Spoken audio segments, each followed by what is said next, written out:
Welcome to Suman TV. నేను మీ నవీన్. ఈ మధ్య కాలంలో చాలా మందికి కూడా ఇన్ఫర్టిలిటీ సమస్యతో బాధపడుతూ ఉంటారు. సో వారికి వారు సెల్ఫ్గా డయాగ్నోస్ చేసుకుంటే వరబీజాలలో అంటే బీజాలలో వాపు కనిపిస్తూ ఉంటుంది.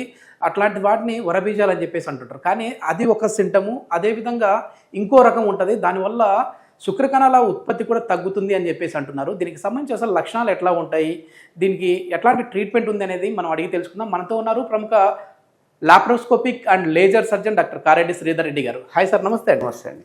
సార్, వరబీజాలు అంటే అదేదో చూసినట్టు బెలూన్ లాగా ఉబ్బినట్టుగా ఉంటాయి. అదే వరబీజం అని చెప్పేసి అంటుంటారు. అట్లాంటి సమస్య ఉన్న వాళ్ళకైతే ప్రాబ్లం ఉంటుంది.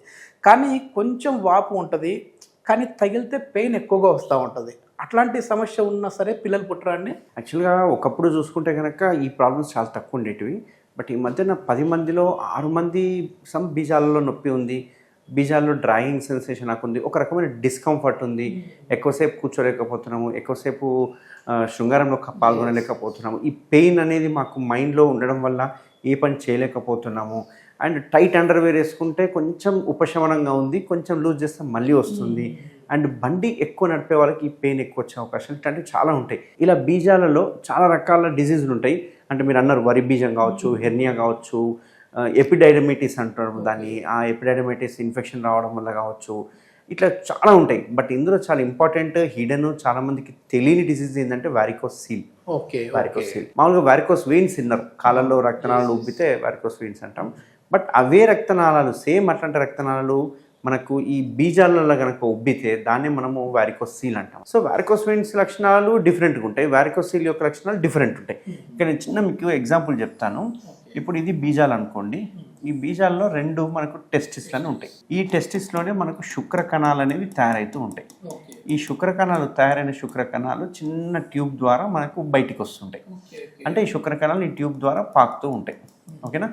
అయితే దీనికి సంబంధించిన బీజాలకు సంబంధించిన లేకపోతే టెస్టిస్కి సంబంధించిన రక్తనాళాలు ఏవైతే ఉంటాయో, అంటే చెడు రక్తనాళాలు, నేను మాట్లాడేది మంచి రక్తనాళాలు కాదు, చెడు రక్తనాళాలు ఏవైతే ఉన్నాయో, ఈ చెడు రక్తనాళాలు ఒక 10 నుంచి 12, 8 నుంచి ఒక 10 అట్లా బయలుదేరుతాయి. అంటే అక్కడ తయారైతే 8 లక్షలు. ఆ 8, 10 కాస్త కొంచెం పైకి వెళ్ళే వరకు 4 అవుతాయి. ఆ 4 కాస్త 2 అవుతాయి, 2 కాస్త 1 అయిపోయి అది మనకు గుండెకి తీసుకెళ్ళిపోతూ ఉంటుంది రక్తాన్ని. అంటే ఇక్కడ ఏంది, ఇక్కడ తయారైన చెడు రక్తాన్ని కొన్ని రక్తనాళాలు అలా తీసుకెళ్ళి గుండెకి చేరుస్తుంటాయి. ఇక్కడ వరకు వ్యవస్థ బాగానే ఉంది. బట్ ఇక్కడ ఏమవుతుందంటే ఎక్కువ ట్రావెల్ చేయడం వల్ల, ఎక్కువ టైట్ అండర్వేర్ వేయడం వల్ల కావచ్చు, దెబ్బ తగలడం వల్ల కావచ్చు, లేకపోతే వంశపారంపరంగా కావచ్చు, మరి చాలా రకాల కారణాలతో కొన్ని తెలియని కారణాలు ఉంటాయి. ఈ దానివల్ల ఏమవుతుందంటే అక్కడున్న రక్తనాళాలు ఏవైతే ఉంటాయో రక్తాన్ని తీసుకుపోయే కెపాసిటీ వాల్వ్స్ పాడైపోతాయి. పాడు కావడం వల్ల రక్తం అంతా పూలప్ అయిపోతుంది అక్కడే. అంటే పైకి వెళ్ళాల్సిన రక్తం కాస్త బ్లాక్ అయిపోతుంది, కిందనే అయిపోతుంది. దీనివల్ల ఏమైతే ఇవన్నీ ఉబ్బిపోవడం స్టార్ట్ అవుతూ ఉంటాయి. ఓకే, ఇవి ఎంతగా ఉబ్బుతాయి అంటే మనం చేయి పెట్టి పట్టుకుంటే కనుక ఒక పురుగుల్ని ముట్టుకున్నట్టుగా, వానపాముల్ని ఒక బ్యాగ్లు వేసి ముట్టుకుంటే ఎలా ఉంటుంది అలా అనిపిస్తుంది.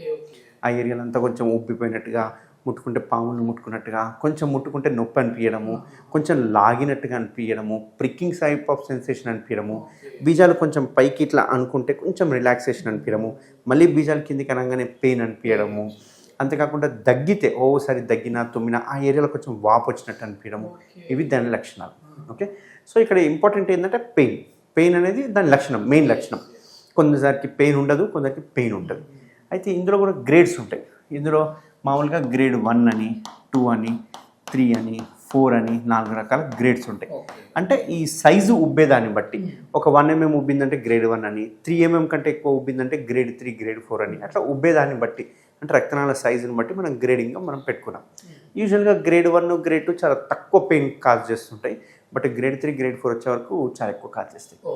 ఇక్కడ మీరు గుర్తుపెట్టుకోవాల్సింది ఏంటంటే ఇక్కడ రక్తనాళాలు ఉబ్బడం వల్ల సో రక్తం ఆగిపోతుంది. రక్తం ఆగిపోవడం వల్ల అక్కడ వేడి అనేది డెవలప్ అవుతుంది.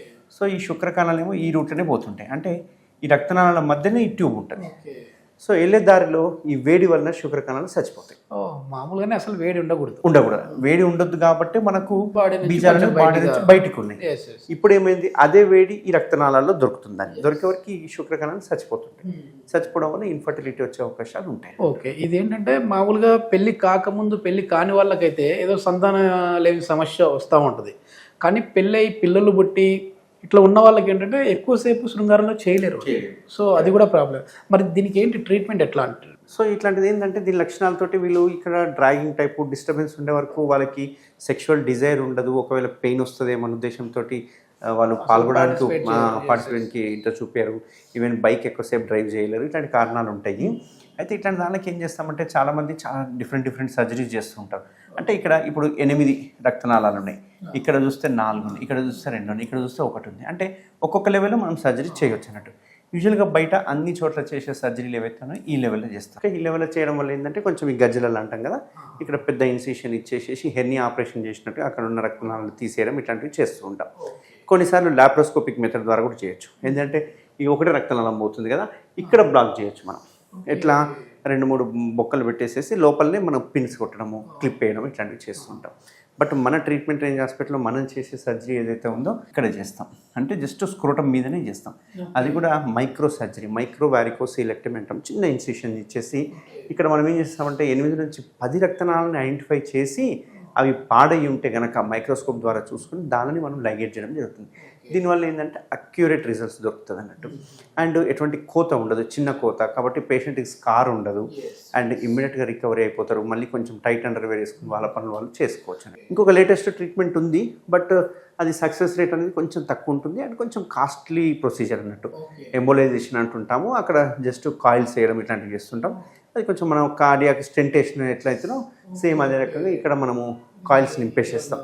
కాకపోతే ఏంటంటే ఓసారి కాయిల్స్ సరిగ్గా నింపకపోతే మళ్ళీ రికరెన్స్ వచ్చే అవకాశాలు ఉంటాయి.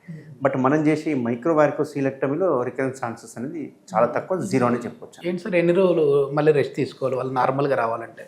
పేషెంట్ కొంచెం కోఆపరేట్ ఉంటే లోకల్ అనేది చేసేస్తుంటాం. యూజువల్గా సర్జరీ అనేది మొత్తం లోకల్గానే ఇచ్చేసి ఇమీడియట్ 1 అవర్లో డిశ్చార్జ్ చేయడం జరుగుతుంది. వాళ్ళు యథావిధిగా సెకండ్ డే నుంచి వాళ్ళ పనులు చేసుకోవచ్చు.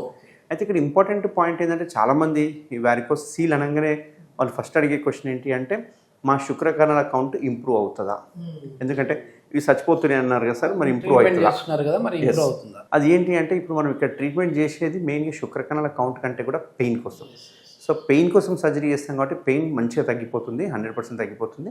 శుక్రకణాల కౌంట్ అనేది డిపెండ్ ఏంది అంటే ఒకవేళ శుక్రకణాల కౌంట్ నిజంగానే ఈ రూట్లో వచ్చి చచ్చిపోతుంటే కనుక ఇంప్రూవ్మెంట్ అయితే కానీ శుక్రకణాల కౌంట్ ఇక్కడ తక్కువ ఉంది అనుకోండి, అది ఇంప్రూవ్మెంట్ అయ్యే అవకాశాలు ఉంటాయి. సంతానం లేని సమస్యకి ఇది ఒక కారణం, కానీ ఇదే కారణం కాదు.